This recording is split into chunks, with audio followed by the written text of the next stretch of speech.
Хэрий сонсогчдоо Cocktail and Crime podcast-ийн маань дараагийн дугаар эхлэхэд бэлэн боллоо. Yay! Е.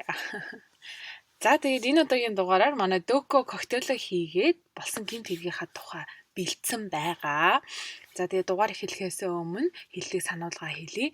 Манай подкаст нь болсон гэмт хэргийн тухай детальчж ярих учир амархан юмнаас айдаг, цус өнчнөөс айдаг, тэгээд жирэмсэн болоод бие мотой хүмүүс ер нь битгий сонсорой гэж зөвлөдөг байгаа.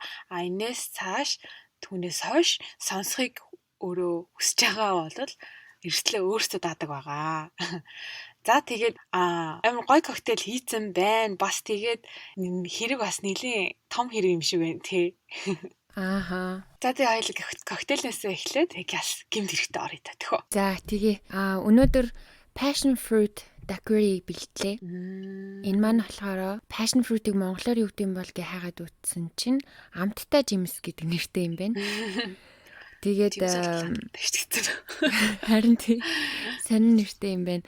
Тэгээд коктейлэнд болохоор rum ордог. Тэгээд passion fruit-ийн juice, дээрээс нь жоохон lime, хүсхийн бол жоохон илүү чихэрлэг болгоод triple sec ч юм уу те эсвэл ямар нэгэн сахарын уус мулаас нэмж болно. Гэхдээ миний энэ авсан juice өөрөө амар чихэрлэг юм байна. Надад бол ямар ч тийм чихэр нэмэх бол шаардлага гарсангүй. Тэгээд үнэхээр гоё нэг тийм харлын оронд байгаа мэт. Яг хэлчихлээ зөв нөгөө далайн ирэг дээр хөвтөж байгаа л уумаараа штэ нэг чинь. Тийм мэдрэмж төрүүлсэн гоё коктейл байна. Манайхан бас гэртээ туршаад үзээрэй. Хийхэд амархан амттай ями. За коктейл гоё байна. Хэрэг бүр гоё юм болох гээд байна тий. Харин тийм ээ энэ хэрэг өстө хаанаас нь эхэлж яаж бичгээ мэдэхгүй нилээн толгой гарчлаа. Тэгээд ер нь бол хэргийн хувьд бол маш сонирхолтой. Дээрээс нь айгүй олон хүний нэр дурддагдах учраас манайхан жоохон анхааралтай сонсоорой гэж хүсмээр байна. За тэгээд энэ бол ингээд нилээн ярвигтай байж магадгүй гэхдээ аль болох одоо амарчилж хэлбарчилж тэ арай нэг ойлгох үйц бичих гэж үзлээ. Тэгээд чадын адан тайлбарлая. Надад нэг юм мэдрэмж төрөөд ахаа нэг алцанах байгаа юм шиг мэдрэмж төрөөд ах юм. Алцануулах байгаа мó чи. Магадгүй шүү, магадгүй. Итгээлчээ. За тэгээ миний өгшин ганцаараа ярьчихгүй дөө би халцгандаг хэрэг дургу. За танилцуу таатай байлаа баяртай гэж. За тэр яг сонсож байгаа хүн байгаа илүү дээ гэж. Манайхан сонсож байгаарай за би явчаад ирье. Өөдгөө нас. За хэрэгтэй орой алай жоохон алцганаатаа ойр талцганаагүй. За хэрэг бол Brian Douglas Wells гэдэг хүнээр эхэлнэ. Brian болохоор 1956 онд Америкийн нэгдсэн улсын Пенсильвани мужид төрж өссөн. Сургуульд явах ерөнхийдөө нэг дуртай бол байгаагүй болохоор 10 жилээр төгсөлгүй 10 дугаар ангиас сургуулаа хайсан. За тэгээд тэрнээс хойш хэрэг болсон үеийг хүртэл бүхэл бүтэн 30-аад жилийн турш Пенсильвани мужийн Erie хотод байдаг Mamma Mia's Pizza гэдэг нэртэй тийм жижигхэн пиццаны газар хүргэлт хийдэг, тэ пицца деливери хийдэг байсан. Ойр дотны хүмүүс нь Brian-ыг ер нь бол маш даруухан, маш ээлдэг, тийм дуу цөөтэй, айгүй хариуцлагатай гэж дүгнэдэг. Бүхэл бүтэн одоо 30 жилийн туршны газараа ажилласан ч ажилдаа ганцхан удаа хоцорч исэн гэж owner нь одоо буюу босс нь ярьж исэн. Ер нь бол ганц бие, нэлээд даруухан, тийм болохоор бусдын нөлөөнд нэг жоохон автчих гад байдаг сул талтай, уруу мууртайгаа амьдардаг байсан. Brian хаяа ээжигээ авч явж кино, концерт энэ төр үзүүлдэг. Тэгээд бас нэг сонио хобби нь болохоор ийм сонин дээр гардаг scavenger hunt гэсэн булан байдаг юм байл да энэ Америкийн сонинд. Тэрийг их тоглох дуртай гинэ. Тэр нь болохоор яадаг гэхээр одоо яг тэр амьдарч байгаа хороонд нь нэг түлхүүр нуугаад тэрийг олохын тулд цаанаас нь өгсөн одоо хинт буюу одоо битүү утгаар нэг жоохон төхүүлээд өгсөн ямыг уншиж ойлгоод тэгээд тэр хийсэн газраас нь очиж тэр түлхүүрийг олдог тийм тоглоом байд юм байна л да. Сонин дээр гардаг. Тэрийг тэгээд ер нь бол маш их тоглох дуртай. Тэрэндээ айгүйх ач холбогдол өгдөг юм байсан юм байлээ. Нэг өдөр 2003 оны 8 сарын 28-нд Mamma Mia Pizza-д захиалга ирсэн. Утас дуурахад бол анх тэр пиццаны газрын эзэн авсан. Гэсэн хэдий ч одоо пиццаныхаа захиалгыг авчаад хүргэж өгөх хаягийг бичиж авах гэтэл ерөөсөө тэр хүний хэлж байгаа юмыг ойлгохгүй байсан болохоор Брайан яг тэр пиццаг хүргэж өгөх ээлжинээс учраас за мэ чи өөрөө учрал гэд уцыг нөхцөн бэлээ. Тэгээ Брайан уцаа аваад өөрөө тэр очих газрынхаа хаягийг бичиж авсан.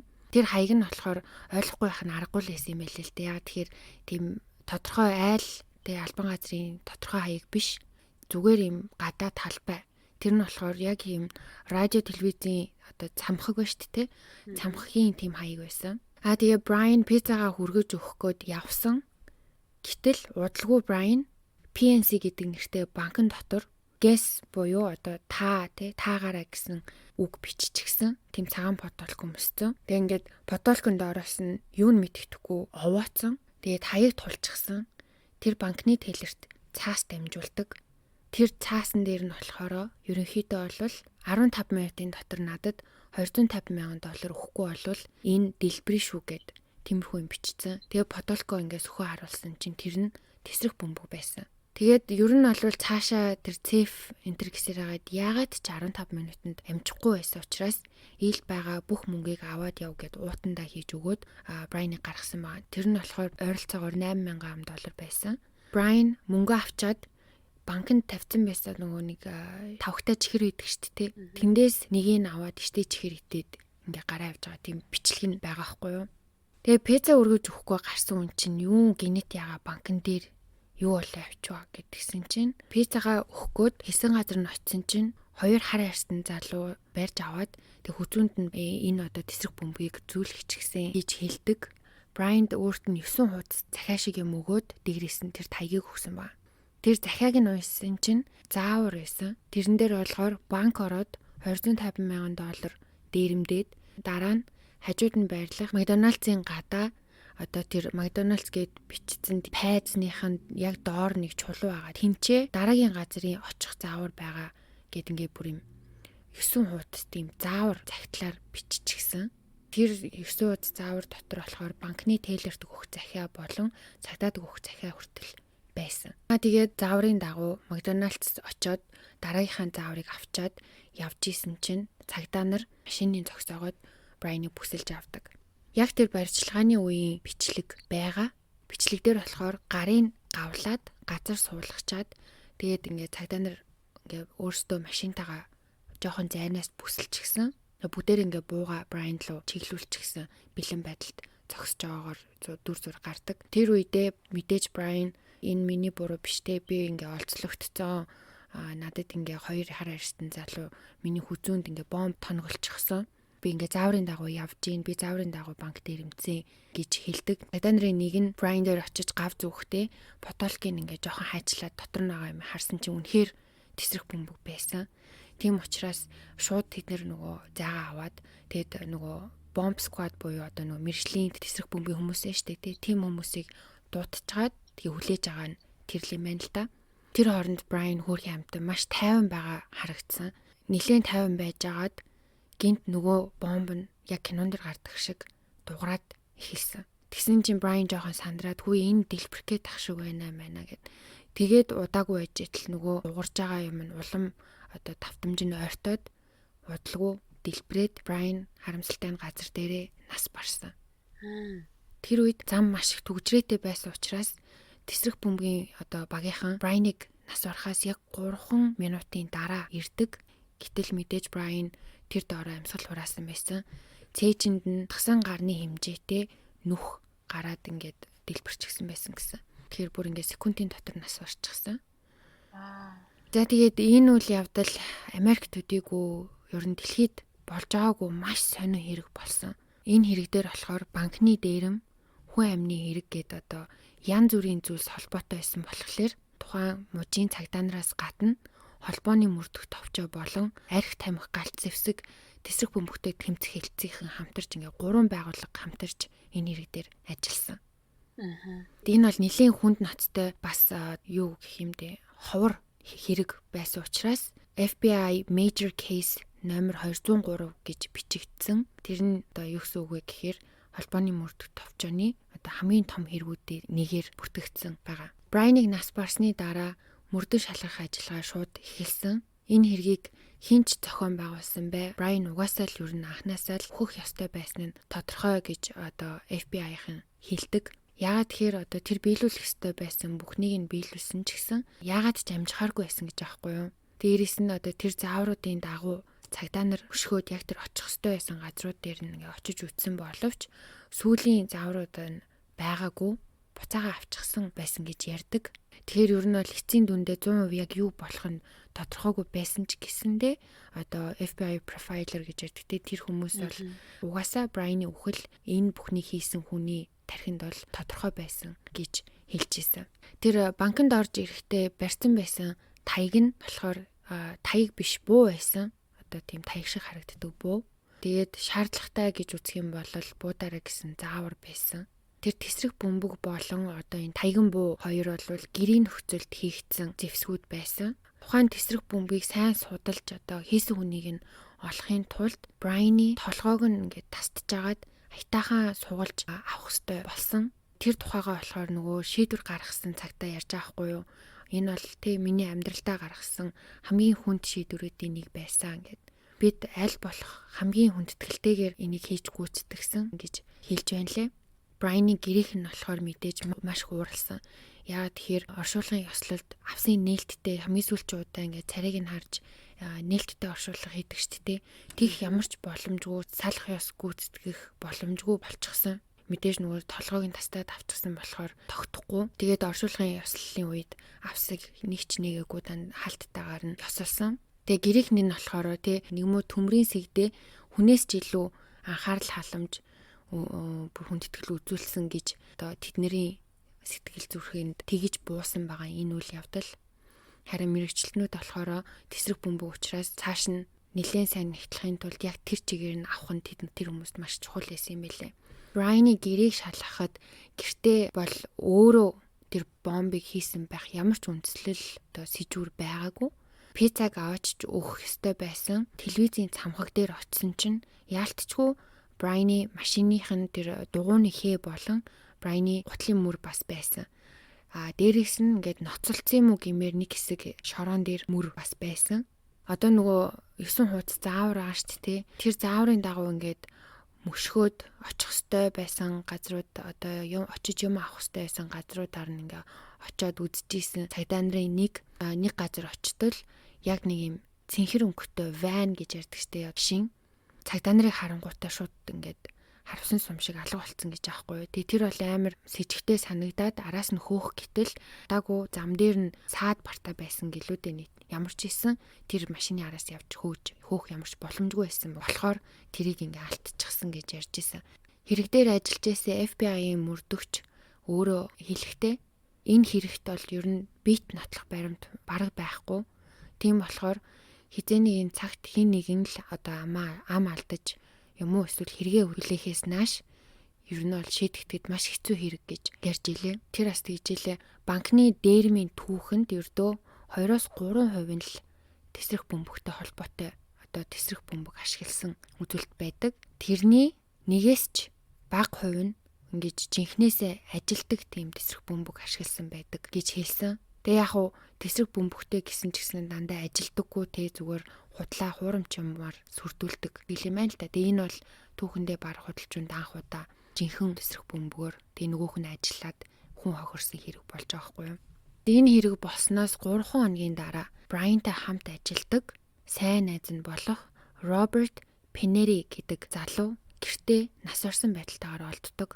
Тэр ажиллаж исэн пиццаны газар болохоор энэ хоёр л ерөөсөө хүргэлт хийдэг хоёр байсан юм байлээ. Робертийн үхэлд ихтэй мэрэгчлэтнүүдийг маш их гайхшруулсан. Уг нь бол яг маргааш нь Роберт цагдаад Брайаны хэргийн талаар мэдүүлэх хөстэй цагдаа дуудагдчихсан байсан юм байлээ л дээ. Тэгээд тэрэндээ очиж чадлагүй яг өмнөх өдөр нь нас орчихсан. Тэр хүнийг нэлээд мэдээлэл өгнө гэж цагдаа нар найдсан байсан. Учираас түүнийг ер нь санаатаагаар алчихгүй яав гэж маш их харддаг. Гэвч харамсалтай нь тэр харталтыг дэмжих ямар ч нотлох баримт байгаагүй.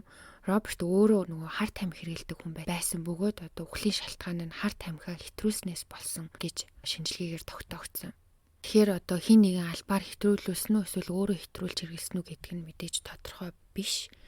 Тэгээд нотлох баримт байхгүй учраас хэрэг үүсээгүй ингээд тэр чигээр хаагдсан юм лээ. Энэ явдлаас 3-7 оны дараа буюу 9 сарын 20-нд за энэ одоо миний ярих байгаа дараагийн ярих байгаа юм жоохон толгой эргүүлж магадгүй шүү заяа. Сүүлд нь ямар уялдаатай гэдэг нь гарч ирэн тэгэхээр сайн анхааралтай сонсоорой. 3-7 оны дараа William Rothstein буюу хүмүүс Bill гэж дууддаг залуу цагдаа дуудлага өгсөн. За би энэс хойш энэ хүнийг Bill гэдэг нэрээр нь дуудаа авчи.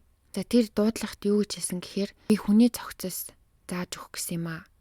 Миний танил Marjorie Dale Armstrong гэдэг эмэгтэй нэг хүний цогцыг хадгалахад туслаач гэж гуйсан болохоор нь би хөлдөөгчөндөө хийж хадгалж байсан юм аа. Одоо болохоор энийг устгахад туслаач гээд байна. Мод жижигэлж зүсдэг тийм машинд хийчий гээд байна.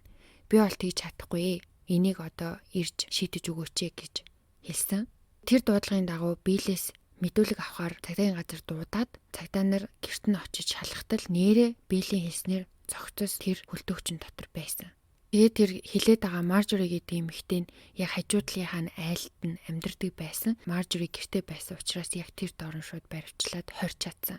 Цогц нь болохоор хөлдөөгчөнд ингээд ихийн хөвлөд байгаа хүүхэд ингээд хатралтцсан байдэн штэ тий. Яг тийм байралтайгаар бүр ингээд тас хөлтцөн.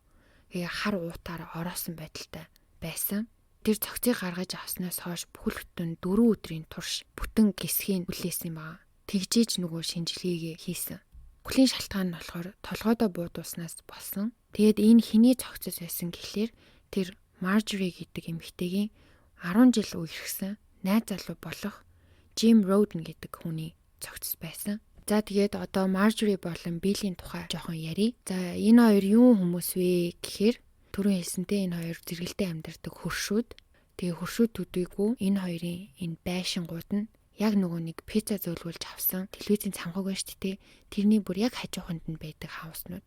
Marjorie Bill хоёр зүгээр ч нэг найзууд биш. Бүр 60-70-аад оны үед залуу байхдаа үерхдэг байсан хосууд байсан юм байна лээ. Одоо болохоор яг зүгээр найзууд гэж явах юм уу та. Bill болохоор ер нь бол уран гартай хүн юм байна. Энэ тэнд сантехник янз бүрийн засварын тийм жижиг шажиг ажил хийж явдаг. Ер нь бол өөрийгөө бусдаас илүү ухаантай гэж боддог. Тэрийгээ ч ер нь бусдад хэлдэг, ярьдаг хүн юм байлээ. Тэрний ярилцлага үзчихсэн чинь Bill-ээс мэдүүлэг авахар FBI-ийн мөрдөгч өрөөнд орсон чинь Bill шууд тэгж хэлсэн гэсэн.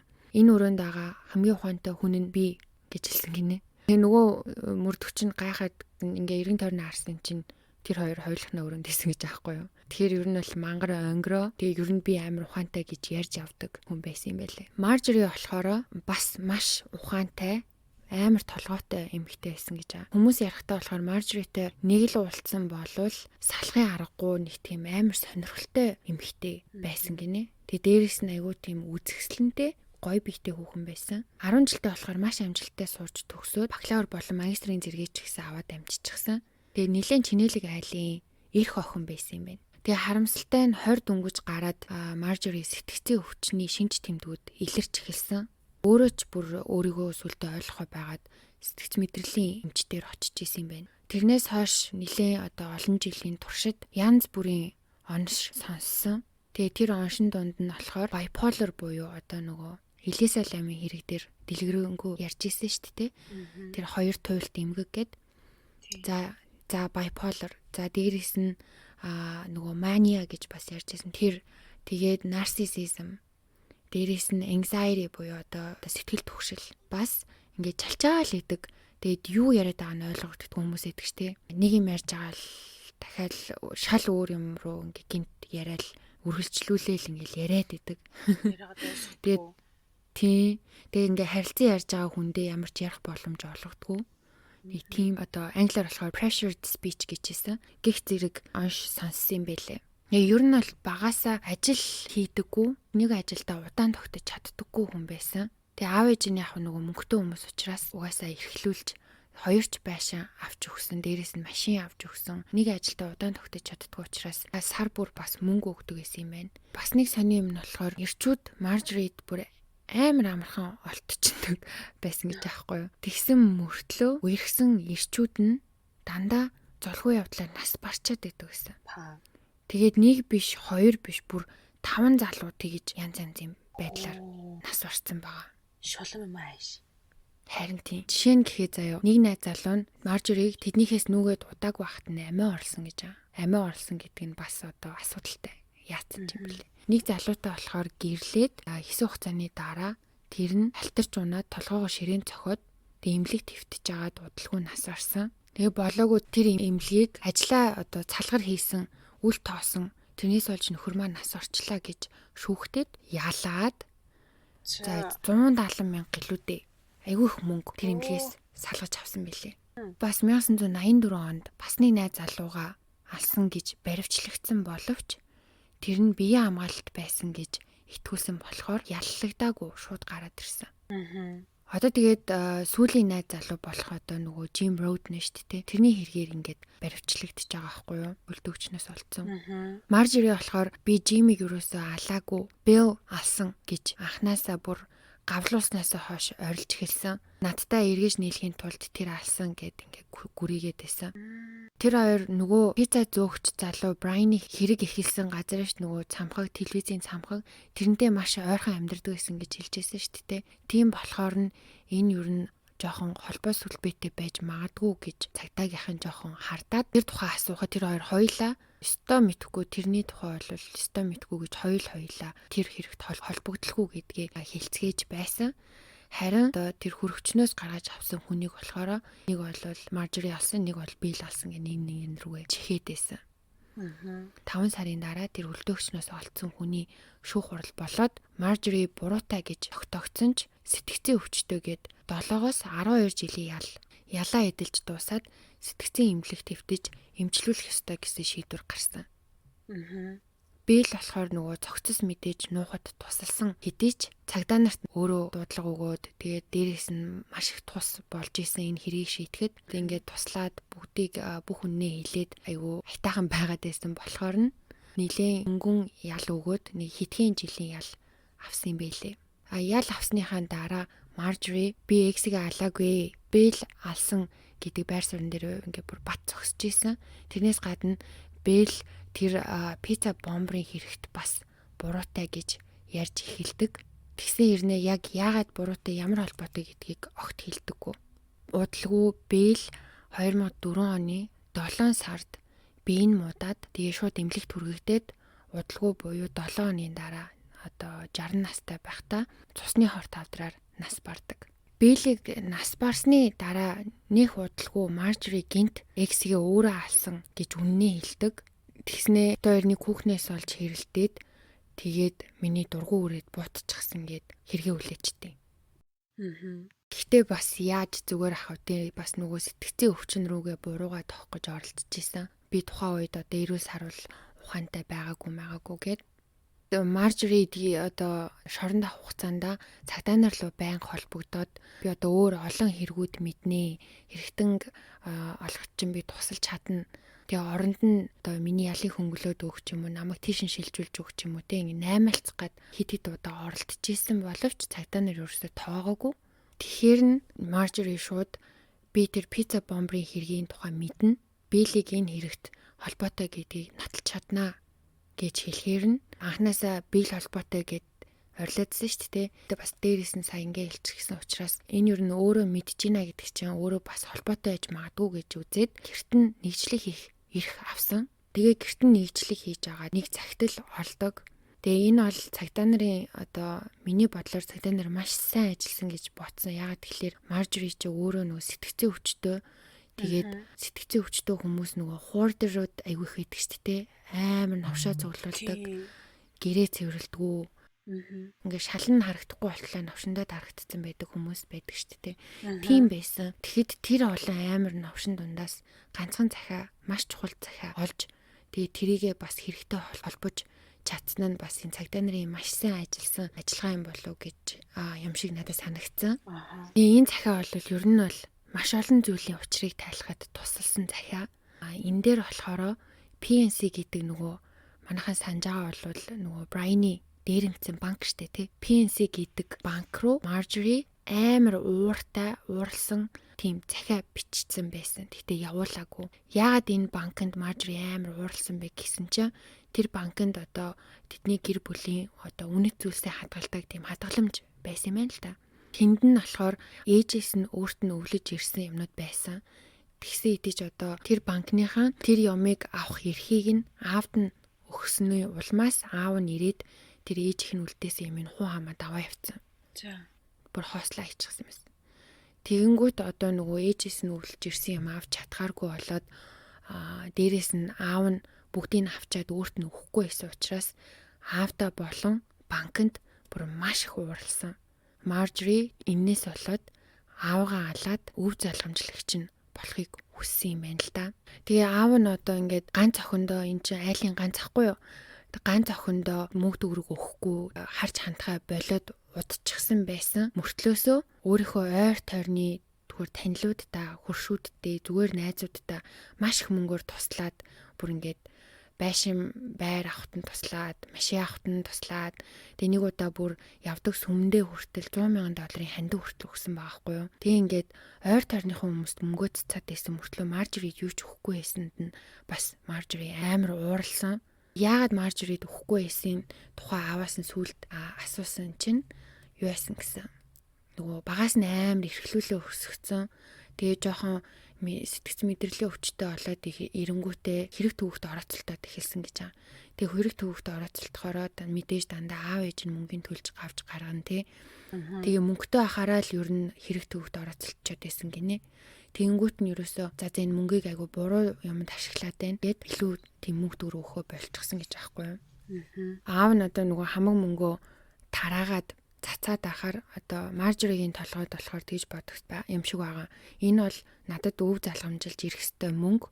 Тэгэхээр энэ миний мөнгийг ингээд цацаад байна гэж харсан учраас ингээд цацаад дуусахаас өмнө авахын тулд аавгаа алхаар шийдсэн. Өөрөө биш хүн хөсөлгөөр шийдсэн байгаа. Тэгээд хэнийг хөлсөлсөн гэхээр тэр нь болохоор Kenneth Barnes гэдэг нэртэй хүн байсан. Тэр нь болохоор хар тамхи зардаг. Marjorie-гийн загсанд хамт явдаг тийм найз нь байж л дээ.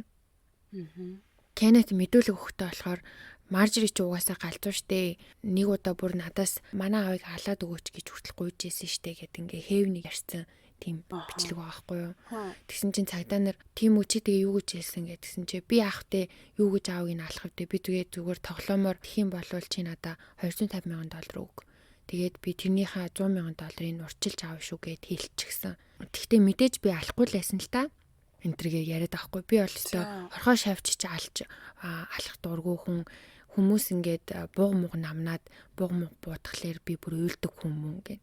Шаал мэдгүй би бол тэнд нийтгээгүй. Тэгэж ярьж байгаа мэдүүлэг байгаа. Kenneth уудалгүй одоо өөр хэрэгээр шоронд орчихсон байсан үед Kenneth-ийг цагдаа нар сэжиглээд яг энэ пицца бомбрын тухай ер нь нэлээд хатуу байцаалт хийхээр шидэд байцаалт авсан. Тэгсэн чинь Kenneth байцаалтын үеэр үннээ хэлчихдээ. Kenneth-ийн хэлж байгаа болохоор Marjorie аавгаа алах гад төлөвлөгөө гаргасан. Marjorie бол ер нь энэ бүхний санаачлагч, толгойлогч нь. Бомбыг болохоор биел хийсэн. Харин бусдад нь болохоор мөнгө амлаад одоо энэ юмдаа оролцуулсан гэж байна. Тэдний төлөвлөгөө болохоор банк дээрэмдээд тэр мөнгөө энэ Kenneth-д өгөөд тэр нь болохоор Marjorie-гийн аавыг алах одоо хөлсний мөнгө болж байгаа байхгүй юу? Тэгээд одоо банк ингээ дээрэмдэхэд явчихаар хүн байна уу гэд эрэл сурал болсон чинь Kenneth-д байдаг нэг биеэ үнэлэгч хүүхэн Jessica Pupsik гэдэг нэртэй хүүхэн Brian-ыг санал болгосон. Brian болохоор Jessica-гийн байнгын үйлчлүүлэгч байсан юм байлээ. Kenneth нөгөө нэг хар тамхи зардаг хүн гэж хэлжсэн шүү дээ. Тэдний хаус нь болохоор жижиг бизнес гэх юм шиг нэг тийм жижигхэн юм явагддаг байсан байхгүй яа тэгэхээр Kenneth тэнд нь хар тамхиа зараад тэгээ биеэ үнэлэгчэд ээлжээрээ ирээд тэр одоо дэд давхарт нь үйлчлүүлэгч авч ордог. Тэгэнгүүт хүмүүс ирээ Kenneth-ээс хар тамхиа аваад хүүхнээ аваад тийшээ гардаг нэг тийм операшн байсан байхгүй. Дээрээс нь Kenneth хэлэхдээ энэ бүхэнд олон хүмүүс хамтарсан. Bill, Marjorie, Jessica одоо энэ Kenneth-ээс гадна нөгөө пиццаны газрын Brian-ы найз штэ тий хүргэлт хийдэг байсан. Мэдүүлэг өгөхийнхөө өмнө нөгөө хар тамхиа хэтрүүлэн нас орчдөг. Robert Pinetti гээд тэр бас энэ толботой байсан гэсэн эднэртэй хамт. Дээрээс нь Биллтэй бас хамт амьдардаг байсан Floyd Stockton гэдэг хүн эднэртэй хамтарч исэн. Floyd болохоор тэр үед цагдаа нараас тухтааж биелийн дамдэрч ийсэн тийм гэмт хэрэгтэн байсан юм байна. Ямар хэрэг хийсэн гэсэн чинь хөгжлийн бэрхшээлтэй охиныг хүчинсэн хэрэгээр ерэн сурвалжлагжсэн. Ямар сайнтай юм яасан. Тэгээд энэ залуугийн үүрэг нь болохоор Брайны хүзүүнд нөгөө бомбыг нь холбох ёстой байсан юм байна л та. Тэгсэн боловч тэр өдөр тэр хүний хэлснээр болохоор нөгөө биелээ штэ тэ толгойлогч нь тэрний харцнаас нь амар айдас мэдэрсэн учраас энэ хоёр юу н амар айгаад байгаа юм байна гэд өөрөө ч ихсэн айгаад цугтаацсан байгаа байхгүй юу. Ер нь бол одоо энэ хүнийг ингэж бүх хүннээ хэлэх хүртэл одоо энэ хооронд цагдаа нар мэдээж ажил хийсээр л байгаа шүү дээ. Баг багаар ер нь бол Билл Маржори хоёрыг тэр пицца бомбын хэрэгтэй холбоо сүлбээ олоод ажил нь урагшилж исэн байна лээ. Яасан гэхээр одоо нөгөө хүлдүү цогцыг гаргаж авахар Билленд очицгоосон шүү дээ цагдаа нар. Тэгээ тэр бүх процессыг хаалгаар үүдээр ороод үүдээр гарах хүртэл видео бичлэгт буулгасан байсан. Эргээд тэр бичлэгийг энэ цагдаа нар нягтлаад үзсэн чинь ширээн дээр нь байсан цаасан дээр ингээд диаграм зурсан байсан. Тэр зурагных нь одоо сум нь айгүй танил харагдаад байна. Тэгээ нөгөө 9 хуудас зааврыг гаргаад ирсэн чи яг нэг хүн зурсан юм шиг тийм сумнууд зурчихсан байсан. Энэ бас энэ цагдаа нарын бас маш мундаг гярхаа ажилласан юм уу гэж харж исэн. Дээрээс нь Биллийн бичгийн хэв нь заавар дээрх бичгийн хэвтэй бэлгэнхэн таарж исэн. Тэгээд бомб дэлбэрсэн өдөр нөгөө нэг цагдаа зааврын дагуу явж байгаа нэг байгаа нөө цэнхэр микро автобус шиг нэг машин харсан гэдсэн шүү дээ. Тэгсэн чинь тэр нь Биллийн машинтай яг адилхан байж таарсан. Гэтэ яг хуу тэр машина яг хэрэг болсон өдөр өөр газар руу ачуулаад тэг бүр сүлд нь буцааж авчирсан болохоор мдээгүй анзаараагүй өнгөрсөн байсан юм байлээ. Бас нөгөө Билл гарын уртаа гэжсэн шүү дээ. Тэгээд тэрийгэ ашиглаж бомб хийсэн энтер гэдгийг ингээд ерөн сэжүүр олцсон ингээд мөрдөө явж исэн юм байлээ. Харамсалтай нь яг энэ бүхнийг олж мэдсэн үед Билл угаасаа аль хэдийн нас орсон байсан. 2008 оны сүүлээр Кеннетийн шүүх хурал болоод энэ хэрэгт холбогдогч этгээд гэж үтсэн учраас 45 жилийн ял авсан. Харин Маржори болохоор 2008 онд шүүгч тэрийг сэтгцийн өвчнөөсөө болж эрүүл ухаанаар шүүгт оролцож чадахгүй гэж үтсэн учраас хэсэг хугацаанд эмчилгээнд явж агаад гайгүй болохоор нь буцаад шүүх хурлыг нь эхлүүлэх тийм шийдвэр гаргасан. 2010 онд боломжтой одоо энэ ингээд шүүх хуралдаа өөрөө эрүүл сайрал ухаанаар оролцох хэмжээнд хүрсэн гэж үтсэн учраас түүний шүүх хурал нь эхэлсэн.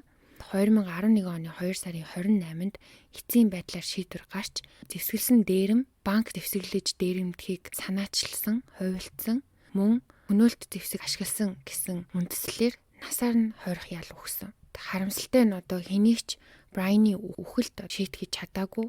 Энэ бол зүгээр яг нөгөө цэвэр галт зэвсэг ашигласан, банк дээрэмдсэн гэсэн үндслээр ялсан байгаа. Хүмүүс болохоор Брайныг янз бүрээр ярьдсан байлээ. Зарим нь болохоор энэ хэрэгт Брайн өөрөө холбоотой ажиллаж исэн. Тэгсэн боловч одоо нөгөө эднэрийн энэ бүтэн одоо төлөвлөгөөгийн үннийг мдээгүй байх гэж таамагладаг. Одоо энэ таамаглалыг дэмжиж байгаа юмнууд гэх юм бол нэгдүгээрт Маржори өөрөө нөгөө шоронд ахта шоронгийнхоо хоригдлуудад ярьж байхдаа нэг удаа ингэж хэлсэн байхгүй. It's not like we didn't measure Brian's neck гэдгийг одоо Брайны хүзүүгийн ер нь бол бид нэр хэмжиж үтсэн гэж гэсэн утгатай үг шүү дээ тий. Дээрээс нь Брайн яагаад хар арьстай хүмүүс энийг надад угуулсан гэж харин тий. Бусдыгаа хамгаална вэ тий.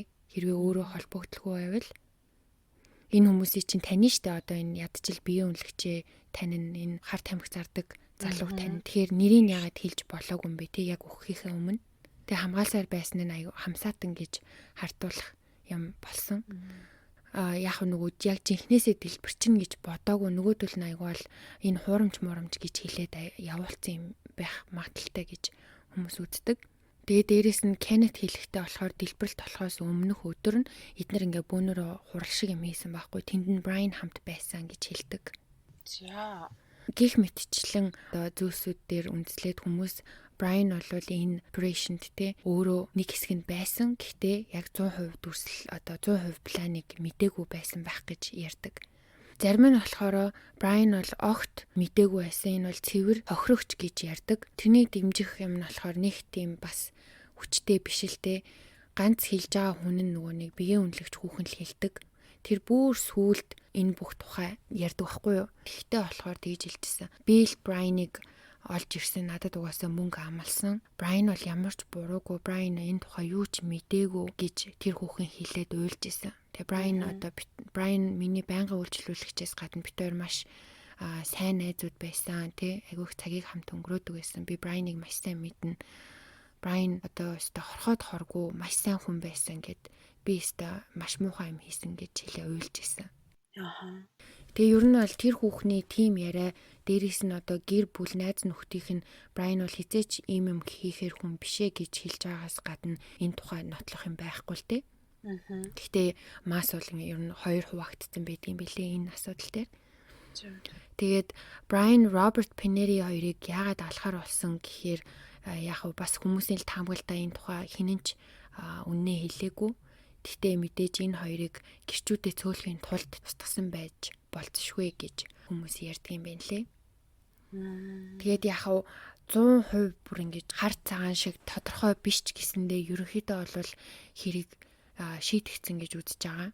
Зарим нэг юм нь эргэлзээтэй ч гэсэн яг бас бодууштай юмнууд байгаа хгүй. Одоо жишээ нь за Брайаныг үнэхээр алигээ ботцсон байсан байлаа гэхэд тэр Роберт Пенети өөрөө хар тамхи хэтрүүлж нас орсон юм уу эсвэл эднэрийн нөлөөгөөр хэтрүүлсэн юм уу тий аллаггүй эсвэл үнэхээр золгүй явдал уу гэдэг нь бас тодорхойгүй. За тэгээд саяхан буюу одоо 2017 оны 4 сарын 4-нд Marjorie шорон дах хугацаанд өхний орт авдар тусаад тэгээд 68 наснда өхний орт авдраараа нас барсан. Энэ хэргийн тухай Netflix дээр маш гоё баримтат кино байгаа. Одоо яг ингээд зүгээр ингээд ярьчихлаар зураг хүргийн ч юм уу харахгүй ахлаар жоохон ингээд нэрэн дунд нь жоохон эргэлдэж магадгүй те. Яг тэр киног нь үзчих юм бол бүх юм тодорхой болно. Тэгээд өнөөдрийн энэ дугаар дээр одоо бид хоёрт хэдхэн минутанд багтаах ёстой байсан учраас би бас бүхнийг ярьсангүй бас багсаг деталь мэдээж үлдээлээ. Тийм учраас бүр бүхнийг одоо бүр ингээд нэгэнгөө мэдээ гэж бодож байвал та нар Netflix дээр байгаа Evil Genius гэдэг нэртэй баримтат киног олж үзээрэй. Тэр бол үнэхээр сонирхолтой кино тий. Би энэ хэргийн тухай бол тэр киноноос л харин мэдэж үзэж сонсч байлаа. Тэгэхдээ хамгийн анх гарахт нь үдчихсэн чинь бас маш олон энэ зүйлийг мартчихжээ. Сая чамайг ярьсан чинь бүх юм ингээд нөгөө сэргэж гарч ирж байна. За тэгээд нэг ийм маш сонин бүр холбогдогч этгээдүүд бүгдээрээ бас сонин гарууд. Ер нь нэлээд сонир хэрэг байгааз. Алцганууллаа да документ. Гэтэ нэр үнэхээр амар сонирхолтой. Тэр хин Брайан өөрөө хэлэхдээ ингээ 3 хар арьстан ингээ хурж ирээд тий надаа ийм зүйлгээд хийсэн ингээ тэгсэн мөртлөө мэдгүй одоо би бас тэгээ бодож илаа нөгөө яг нөгөө хэргийн одоо хамсаатай ихтгээдүүд маань одоо хэлжсэн штэ сүүлд нь ингээ бүгдээрийн төлөвлөөд тий Брайаныг сонгоод ингээд Брайаныг ер нь бол одоо үгүй шалгаад аавна гэд ярьжсэн тий сүүлд мэдгэтгэд тэр үедээ нөгөө нэг нүдэнд нь одоо айдас харагцсан айсан байсан ч юм уу. Тэр үедээ одоо хайш бас юм 3 хар хүнийг одоо хөлслөт ч юм уу авсан болов. Бас байж болох юм тий. Бодож үзлээ. Тэгээд Брайан намайг ингээ 3 хар залуу ингээ хүчээр юм дүүлгэсэн гэж хэлсэн болов. Эсвэл үнэхээр өөрөө нөгөө хамсаатан байсан. Гэхдээ нөгөө хэлсэнчлэн тэр тесрэг бөмбөгийг бол жинхэнэ гэж бодоогүй. Тэгээд нөгөө мөнгө зөнгөө авч маваа дээрэмдээд хийх юм хийгээд уг нь бүх юм хэлснээр нь ярьснаар нь болсон болол уг нь зүгээр болох ёстой шүү дээ. Яг ингээд төлөвлөгөөний дагуу явсан болвол Брайан үхгүй байсан бах. Тэгээд цагдаа нар хурж ирээ бариад аваа суулгацсан чи айгүй бол нөгөө хідэн дэлбэлцсэн байж магадгүй. За 9 шидэл юм бодогдлоо амар олон. Гэхдээ ямар ч байсан тэр хүмүүс бол холбоотой аха. Ямар нэгэн байдлаар. Тэгээ харамсалтай нь Marjorie болохоор энэ хэргийн талаар юусоо бурууга хүлээгээгүй байж нас арцсан билээ. Ерөөсөө л би буруугүй холбоогүй энэ бол бүгд биел гэж нөгөө биел рүүгээ чигсээр агаад бас нэг инээдтэй ч юм уу нэг юм нь аавынх нь Marjorie-гийн аавынх нь ярьслага байсан. Аха. Тэрэн дээр тэгсэн чинь одоо сурвалжлагч залуу асууж авахгүй юу? Та ингээд төрсөн охин чинь таныг алуулахаар хүн хүсэлсэн байна гэх. Хүмүүс тэгж яриад байна. Та ийм цуу яриа сонссон уу? Танд ямар санагдаж ин гэсэн чи хаа ястай нэрээ би өгсөн чи миний гэрээсэл дээр энэ өөрийгөө байхгүй гэдэг мэдэхгүй л байгаа юм бах та гэд инээжсэн. Ямар муухай. Ингээд Таавнаас ямар таарсан юм шиг. зүүн үгүй юу? Бас. Тэгээ бас энэ хэрэг дээр гарсан энэ хүмүүс нь штэ Bill, Marjorie, нөгөө Kenneth гэж залуу. Энэ гуруула амар хордрууд байсан байхгүй юу? Гуруула. Гэр нь бүр нохоор. Тийм. Тэгэхээр бодвол одоо Marjorie-гаас гадна тэр хоёр ч гэсэн бас жоохон сэтгцийн асуудалтай байсан юм шиг тэгээ. Тэгэж санагдсан. Тэгээд тэр нөгөө Bill-ийн найз нь бас ярилцлага өгч илээ тэр юун дээр баримтат кинон дээр. Тэгээд тэр болохоор тэгжсэн циркт явчаад ирсэн чинь Bill энэ Marjorie гэдэг хүүхэнтэй нийлцсэн байсан. Тэр одоо тэр үерхэж явах хугацааны юм ярьж байхгүй залуугийнх нь. Надад бол Marjorie анх танилцал надад ерөөс таалагдаагүй. Амар муухай тийм хүнийг манипуляц хийдэг, амар тийм бүх юмыг өөрөөр л байлгахгүй болдоггүй, амар тийм контрол хийдэг, биелийг бүр алхам бүрийн контролддог. Тэгээ тэр хүн тэгжсэн Bill энэ хүүхэнд бүр амар тийм одоо автцсан гэх юм уу те. Ерөөсөө юм найз охин, найз залуу гэхээс гадна Marjorie бүр ингээ Bill-ийн тархин дотор нь ороод ингээд уцуу хөлтэй шиг тоглоо сууж идэг. Бүр тийм юм нэвт автцсан байсан гэж ярьж исэн. Тэгээд яг уу тэр хүний ярианаас бодоход Marjorie одоо ямар сайндайланчтай тэр хүний одоо алдсан хүнийхэн цогцыг нууж өгч авах те. Тэгэхээр бас айгүй манипуляц хийдэг нь харагдаж байгаа байхгүй те. Мөрөн дээрх бүндгэрээ ажилуулаагүй байна да. Marjorie тэгтээ бол нилээн юм байгаа ах л гэж би бол хувьдаа бодож чинь. Тэгээд бүр нөгөө нэг гүрийж байгаад угаасаа тэгээд хамаг нөгөө үннийг нь аваад авсандаа орсон юм шүү. Харин тийм те. Яг уу Kenneth бол нилээн юм гаргаж ирсэн багаз бүх юм хэлж өгөөд. Гэтэ яг бүр цэвэр 100% тэр төлөвлөгөөг бол Marjorie амнаас л сонсох байсан юм шиг үлээ. Marjorie ер нь бол амар сонин хүн гэж аахгүй юу. Тэгэл бүр амар хамгийн сайн найз нь болохоор багтаастаа одоо залуудаа тий сэтгцийн өвчмөнгөө ахта маш гоё, маш үзэсгэлэнтэй, маш ухаалаг амар гоё хүүхэн байсан. Тэг хүн болгон тэрэнд татагддаг байсан. Тэгээ жоохон сэтгцийн юм эхлэхээр бүр амар болчтой байсан гэж аахгүй юу. Тэгээ тэр нөгөө нэг биеийн хамгаалалт гээд нэг хэрэгээс мултарсан штэ. Тийм. Найз залууга 6 будаа алдсан хэрэгээс. Тэгээ тех тухайн үед нөгөө Marjorie-г өмгөөлөгчөөс нь бас ярилцлага авсан байхгүй юу. Тэсэн тэр хүн тэгжээлээ. Яг тэр Marjorie-г өмгөөлж явах хугацаа бол миний амьдралын там байсан гэж аа. Тийм хэцүү хүн. Бүр өстой үнэн ядаргаатай хүн гэсэн. Тэгэл ер нь угаасаа тэр киноноос үзэхэд бол андшгүй үнэхээр эвгүй гарэлээ. Бага байдлыг харахаар. За нэг юм хэрэг байна. Яа. Ястай мартагдсан байсан хэргийг бүр амар санууллаа. Деталийг нь дахин сонссон чинь бас алцганж байна. Гэтэ маш олон боломжит хувилбартай хэрэг байна. Манайхан ч гэсэн одоо толгой гашлагцсан сонсоод сууж байгаа ах та. За тэгээд маш сонирхолтой хэргийг дахин сөхөж одоо урд нь сонсч исэн наачин хүмүүс ахын бол дахин сэргээж одоо сөхөж ярьж өгсөн дөөкөдөө маш их баярлаа. Тэгээд шинээр сонсож байгаа хүмүүс бол бас толгойгоо гашлагцсан хин юм болоо яасан юм болоо гэд бас бодож байгаа байх гэж би бодож байна.